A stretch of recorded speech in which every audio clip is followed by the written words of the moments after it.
শীতের সকালে রোদ্দুর আমার সারা মুখে হাতে গায়ে, আমি হঠাৎ করে পাই একটা গান খুঁজে পাই। আমি যে নদীটির উপর দাঁড়িয়ে আছি সেটির উৎপত্তি হয়েছে সরাসরি ভারতের মেঘালয় রাজ্যের গারো পাহাড় থেকে। এই নদীর উপর ভিত্তি করে এখানকার হাজার হাজার মানুষের কর্মসংস্থান হয়ে থাকে। এই নদীর নিচ থেকে কয়লা, পাথর, বালি তোলা হয়। আমি এই মুহূর্তে ওনাদেরকে একটু পাথর তোলার কাজে সাহায্য করছি। কাজটা কিন্তু ব্যাপক কঠিন।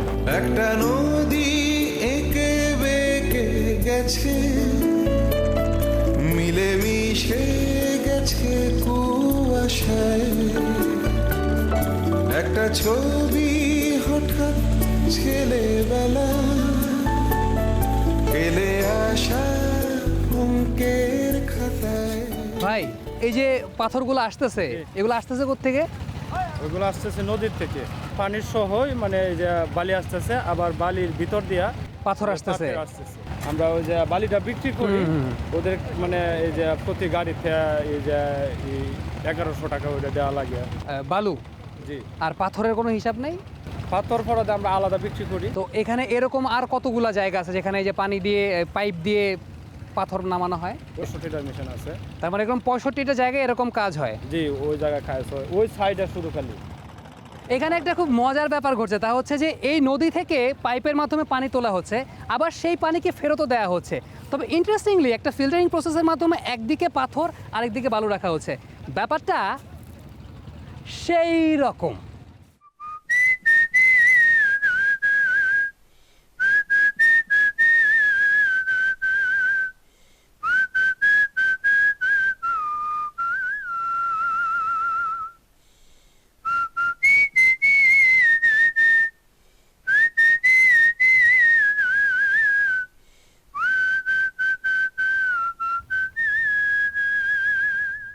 কাকি, ও কাকি, করেন কি?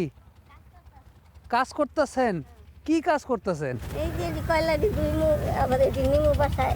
কাকি, এগুলোর মধ্যে তো সব বালু দেখতেছি, এখানে কয়লা বাছেন কেমনে কইরা? এই যে পানির মধ্যে জালি দিয়ে ধোয়া হবো, পরে বালি এক ধারে যাইবো, কয়লা এক ধারে থাকবে।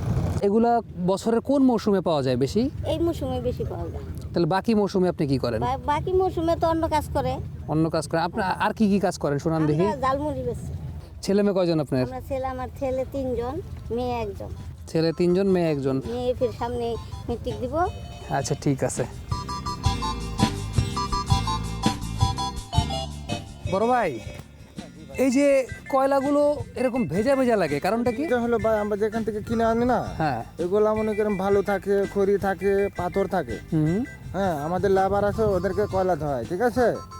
ধোয়ার পর ওখানে ময়লা, আবার খড়ি, বালু, পাথর এগুলা চলে যায়। যাওয়ার পরে যে কয়লাগুলা থাকে। তো আমি যদি এরকম হিসাব করি, এই অঞ্চলের মধ্যে কতজন আছে যারা এই কয়লার কারবারি করে?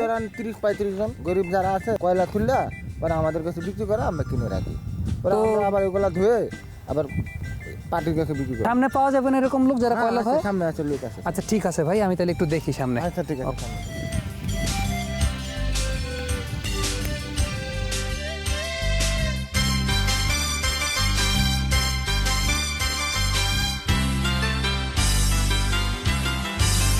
রূপালী নদী রে, রূপ দেখা তোর হইয়াছি পাগল। রূপালী নদী রে, রূপ দেখা তোর হইয়াছি পাগল। ভাইরা, কি অবস্থা? পাথর আনলেন কোত্থেকে এগুলা? রানীগঞ্জ থেকে। সকালবেলা বের হয়েছেন কয়টার দিকে? 3টা, মানে ভোর রাত 3টার দিকে বের হয়েছেন, এখন ব্যাক করলেন? 4 জাতের পাথর বার করতে পারবেন এই পাথর থেকে। দৈনিক কিরকম পান? 400 করে। দৈনিক 400 করে পান। আপনি কি শুধু এই কাজই করেন নাকি এর পাশাপাশি আর অন্য কোনো কাজ করেন? অনেক কাজই, মানে বিভিন্ন জাতের কাজ, যা যে সময় যা পাই তাই আর কি। এই যে এই সিজন গেলে ডাল সিজন পড়লে পরে তুলমু কয়লা, আবার এই যে সিরামিক্স মাটি আছে। আমি যদি সামগ্রিকভাবে হিসাব করি, ধরেন এখানে কয়লা আছে, তারপর বালু আছে, পাথর আছে, চীনামাটি আছে, লাভজনক ব্যবসা কোনটা সব থেকে লাভজনক? পুরাটাই। ওইটা তো বর্ডার অঞ্চল, সোনার খনি আর কি। সোনার খনি। জি। অর্থাৎ ওনার সঙ্গে কথা বলে একটা বিষয় আমরা ক্লিয়ার হলাম, তা হচ্ছে এখানে পাথর, বালু, কয়লা, সিরামিক প্রত্যেকটা জিনিসই কিন্তু অনেক লাভজনক একটা ব্যবসা, অর্থাৎ প্রত্যেকটা জিনিস ওনাদের কাছে সোনার মতো, অর্থাৎ এই পুরো জায়গাটা একটা সোনার খনি। ও তোর রূপের সোনাই নয়ন কোনায়, ও তোর রূপের সোনাই নয়ন কোনায় নামছে রূপের। ভাই বস্তার মধ্যে কি এগুলা? মাটি? যে জায়গার মধ্যে পাওয়া যায় চীনা মাটি, সে জায়গার নাম কি? বিপিনগঞ্জ। বিপিনগঞ্জ। এটা কি বিজয়পুরের দিকে পড়ে? হ্যাঁ, বিজয়পুর চীনামাটি এটা। আচ্ছা ঠিক আছে, আমি তাহলে বিজয়পুরের দিকে যাই নাকি? আচ্ছা। আমি এই মুহূর্তে যাচ্ছি বিজয়পুরে, সেখানে রয়েছে বাংলাদেশের একমাত্র চীনামাটির খনি। ব্যাপারটা কিন্তু পুরোপুরি ইন্টারেস্টিং, এই জিনিস বাংলাদেশের আর কোথাও পাবেন না।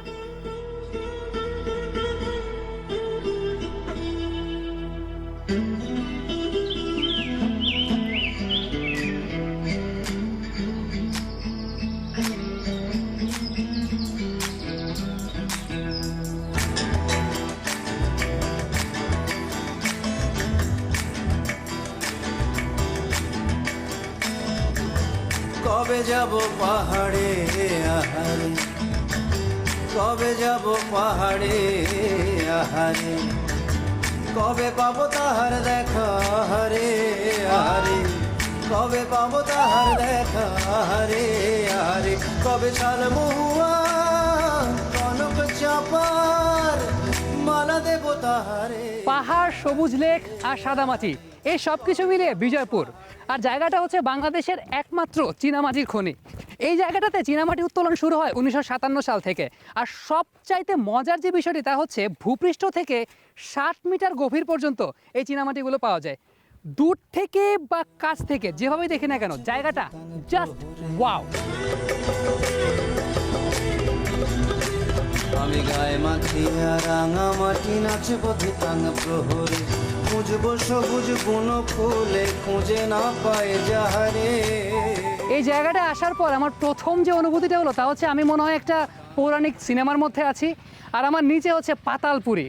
বাট বেসিক্যালি এইটি হচ্ছে আসলে বাংলাদেশের একমাত্র চুনা পাথরের খনি, অর্থাৎ সমতল বাংলাদেশেরও গভীরে অন্য আরেকটা জগৎ। কথা গেল বিদেশে ফিরে নাহি আইসে দিল, ওই ঘরে বসে রান্ধিয়ার কান্দি পাক মুন্ডে পাহাড়ে নানা। এই ধানগুলা কি নতুন ধান? চাষাবাদটা কে করে? চাষাবাদ কে করবো? নিজেরাই করে। আর আপনিও করেন? আপনিও মাঠে যান চাষাবাদ করতে? আর এখানে যে চীনা মাটির প্রকল্পের কাজ চলতেছে, এখানে কেউ কাজ করেন আপনাদের পরিবারের? কাজ করে। কে করে? নিজের ছেলেরা। আপনারা এটার সাথে যুক্ত হলেন কিভাবে? যুক্ত হইলো কেবে নিজের রেকর্ডের জায়গায়। মাসি, আপনার পরিবারের কাউরে পাবো না এখানে কাজ করতেছে? পাইবেন। পাবো না? আচ্ছা তাহলে একটু গিয়ে দেখি। আচ্ছা যাও। অর্থাৎ এই অঞ্চলে যারা বসবাস করেন তাদের মধ্যে মহিলা সদস্য যারা রয়েছেন তারা এরকম ক্ষেত খামারির কাজ করেন, ঘর গৃহস্থালির কাজ করেন। আর যারা পুরুষ সদস্য রয়েছেন অনেকে ক্ষেত খামারির কাজ করেন, আর অনেকে সামনে যে চীনামাটির কাজ চলছে সেই কাজটা করেন। আমি এই মুহূর্তে যাচ্ছি পাতালপুরের রাজ্যে।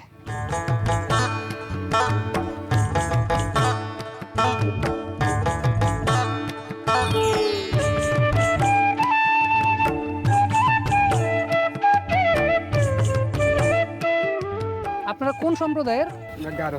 গারো। আপনাদের এই প্রজেক্টের মধ্যে কতজন মোটমাট আপনাদের সম্প্রদায়ের কাজ করতে পারে? মনে হয় 1000 লোক তো আছে। 10 বছর আগে জায়গাটা কি এরকমই ছিল? এই পুরা পাহাড় ছিল, সেটার এখন কাইটা এরকম একটা প্রজেক্ট করা হয়েছে, তাই তো? সামনে কি যাওয়া যাবে ওইদিকে, এদিক দিয়ে? আচ্ছা, এদিক দিয়ে যাওয়া যাবে না।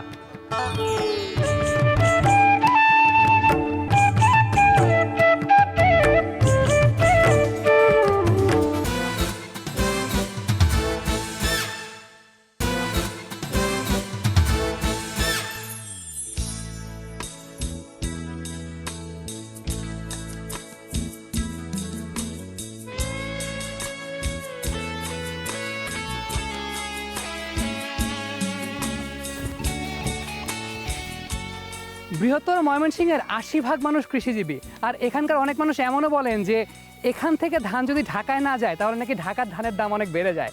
তবে বছরের এই সময়টা হচ্ছে ধান কাটার সময়, অর্থাৎ এখানকার কৃষকদের মধ্যে এই সময় একটা কম্পিটিশন চলে যে কে কার আগে ধান কেটে বাজারে বিক্রি করতে পারে। কাকা, এই ধান যেগুলো কাটতেছেন এগুলা বপন করছিলেন কোন সময়, কোন সিজনে বছরের? আষাঢ়ে। আচ্ছা, বছরের 12 মাসই কি আপনি ধানের কাজ করেন?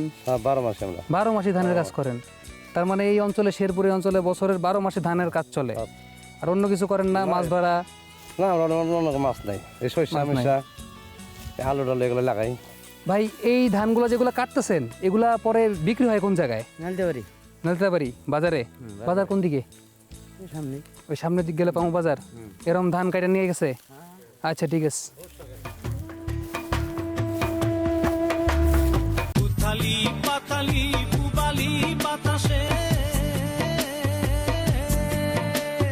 মন আমার উড়ুড় করে রে হায় রে মন আমার উড়ুড় করে উথালি পাতালি পুবালি বাতাসে। ভাই দোকানের কি বিবাহ নাকি? না ভাই হালকাতা চলতেছে।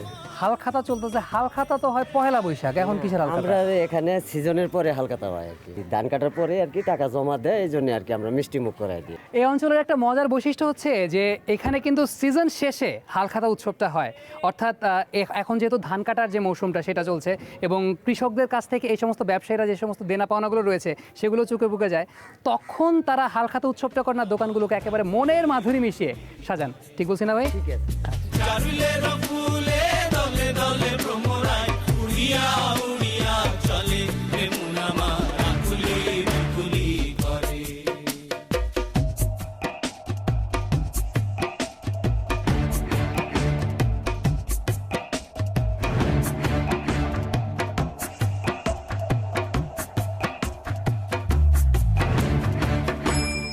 কাকু এগুলো কি আপনার বানানো? আমরা বানাই। এটা কতদিন ধরে বানাইতেছেন? ও এটা বানাইতেছে আজ থেকে 50 বছর 55 বছর। এখন বেচা বিক্রিটা কেমন? মানুষজন কিনে কেমন আপনার কাছ থেকে? আমার যে সমস্ত ফর্মুলা কিন্তু আমারটা সবসময় বেচা যায়। এই ফর্মুলাটা শিখছেন কোত্থেকে আসলে? এটা কি একা একাই শিখছেন এটা নাকি? আমার বাপে বানাইতো, ওই বাপের দেখে আমি শিখছি। আচ্ছা এখন ধরেন আমার 6 ছেলে, 5 ছেলে মারি কাজ করে না।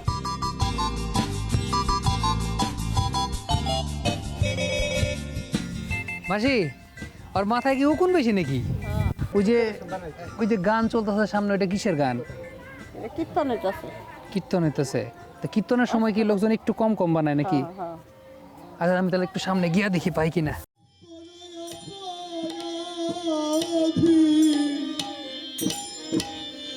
আমার চিরায় অপরাধী বলে আমার অপরাধী বলে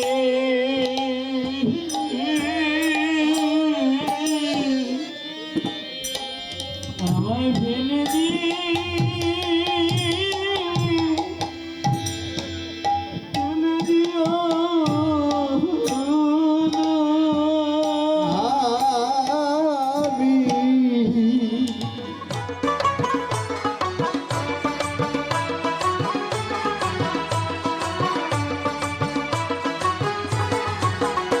আরে নতুন ধানের চিড়া দেব নতুন ধানের কই নতুন ধানের। আচ্ছা আপনাদের রেলগাড়ি কটা থেকে কটা পর্যন্ত চলে? 8টা থেকে সন্ধ্যা 6টা পর্যন্ত। আপা এই রেলগাড়িটার আসলে মূল কাজটা কি? মানে আপনারা যে হাঁটতেছেন ধানের উপর দিয়ে, তাতে কি হইতেছে? এটাই যে আমরা ধান নাড়াচাড়া করতেছি, ধান পাও দিমু, আবার আমরা তেল করমু, উল্টামু। দিন শেষে ইনকাম কত হয়? 140 টাকা। বাড়ি আইলে ইষ্টি কুটুম ওই না ধানের চিড়া কুটুম রে।